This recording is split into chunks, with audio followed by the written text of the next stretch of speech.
Director Wray, I want to follow up on the point that was just made by my two colleagues. Here are the facts as I see them.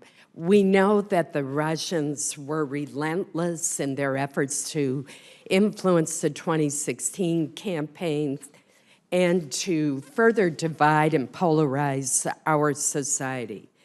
We know that this effort did not end with the 2016 campaign. It both preceded it and continues to this very day. Third, we know that it's not just the Russians, that other foreign states and other malicious actors are targeting our democratic society. There are 17 intelligence agencies, and each of them seems to have a piece of this. You talked about that just now. It concerns me that there is not one agency that is in charge of the overall strategy. Should that be the FBI? Well, Senator Collins, first let me say I agree with your framing of the predicament that we face in terms of the threat itself. In terms of coordination, I think the FBI has a lead role to play in aspects of that. I think the NSC provides a useful construct for us to coordinate. I have not found a significant impediment to our coordination with Department of Homeland Security, NSA in particular, and ODNI.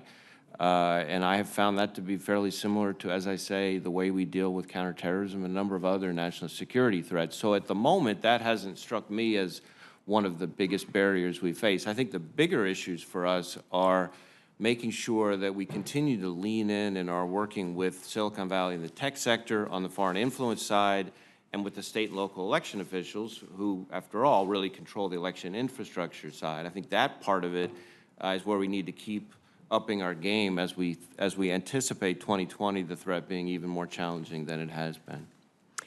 So let me ask you, what key lessons has the FBI learned to date that we should be implementing right now? Well, certainly, I'll speak to the foreign influence piece in particular. I think that there is enormous value to be had in our cooperation with the tech sector and social media in particular on the foreign influence threat. The reality is foreign influence, malign foreign influence, as you, I think, quite rightly summarize, is not unique to this particular moment in time, nor unique to this particular foreign adversary. But what is different right now is the incredible amplification that our adversaries get through social media. And so one of the things that changed dramatically from 16 to 18 was our coordination with social media in terms of blunting and mitigating that effect.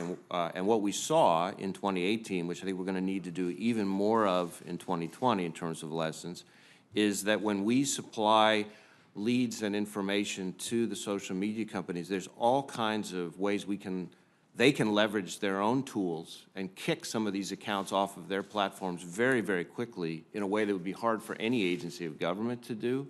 And there were a lot of success stories in that regard in 2018. In return, one of the things we learned was that they were then able to provide us lead information about accounts that we might not have known about, techniques we might not have seen. And so you start creating this sort of virtuous cycle. And I think now, having figured that out with the midterms, we need to see even more of that for 2020. That cooperation is essential with the private sector.